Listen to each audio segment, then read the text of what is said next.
guys, my name is Amy Young, and today I'm going to be talking about perfectionism, coping skills when you're feeling negative, and something called opposite action. So starting off with perfectionism, I want to state that nobody can be perfect, but there are good and bad things about perfectionism. Since researchers couldn't really agree on a specific definition, they did decide to divide it up into three parts. One is relentlessly striving for extremely high standards that you can barely reach. Two is judging your self-worth on the ability to follow through with these actions or your abilities. The third one is experiencing very negative consequences for setting yourself up for such high standards. So sometimes there are aspects of perfectionism that are really good.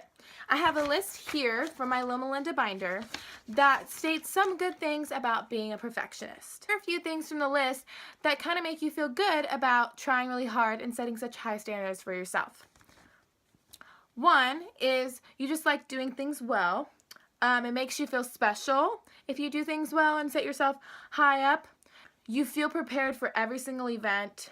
And you never lose anything since you're so organized. However, there are some negative consequences for setting such high standards for yourself. You never feel good enough because when you do set a high standard and you don't make it, you feel like a failure. You feel like your best is never good enough. You always focus on the negative side of your success. You start blaming yourself for things that you don't do right. You can't stand when people don't do things your way, and you can also take control of things that you feel aren't being done correctly. And also in social situations, you kind of miss out on things because you're so stressed out about doing something that no one really else cares about. So down below, I'll put an online quiz that you can take to see what you're good at and to see if you're a perfectionist or not. The second thing I want to talk about is coping skills. So for anybody out there who is struggling with a mental disorder such as an eating disorder or has really bad anxiety or depression, here is a list of things that I have here. It's a really long list. I'm just going to read a few. They're called coping alternatives. So a lot of us cope in certain ways that can harm ourselves that will result in even more negative consequences later. So here are a few things that are coping alternatives to your negative coping skills. Like writing in a journal, or listening to music, watching a sunset, coloring in a coloring book, going to the pet store, taking a bath, go to a movie by yourself, call an old friend. All of these things are great coping alternatives for your mental health. Since number one on the list is writing in a journal, I will also put a link below to a bunch of journal prompts that are fun, and it kind of gets your mind off of the negative things that you may be thinking about. Third thing I want to talk about is something called opposite action. Basically, it's what all of us struggle to do all the time whenever we have negative emotions. We all feel anger and fear and sadness and guilt, shame kind of feeling. The way we act with these feelings can really make us feel bad about ourselves and make other people feel bad.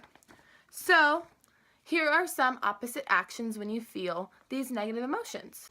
So for anger, instead of attacking and criticizing another person, hurting them and shouting, you want to just validate, tell them that you understand your side, but you want to also talk in a soft voice, maybe avoid it and distract it, and then come back to it later when you feel cooled down.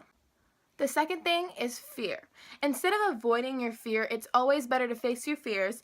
Everyone says that. It's a very common saying, face your fears. It's very important. And that's all it says. Approach it. The third thing is sadness. A lot of us avoid and isolate and are very passive and maybe mean vocally to others. So instead of doing this, be active. Get up. Do something. Make your mind think differently. Get involved with things. Set goals. And just stand up straight. And the last thing is guilt or shame. A lot of us feel guilty for things that we do, and we don't really know how to make that guilt go away, but we don't want to get in trouble. So instead of punishing yourself or confessing, do whatever is triggering the guilt. If unjustified, atone and make amends. So thank you guys for watching my first video. I'll probably have a whole set of videos talking about mental health and how to get more active and being more positive about yourself. All the things I talked about will be linked below. Go ahead and give them a look over. Take the personality test, do the perfectionism quiz, look at all the coping alternatives, write in a journal, buy a journal.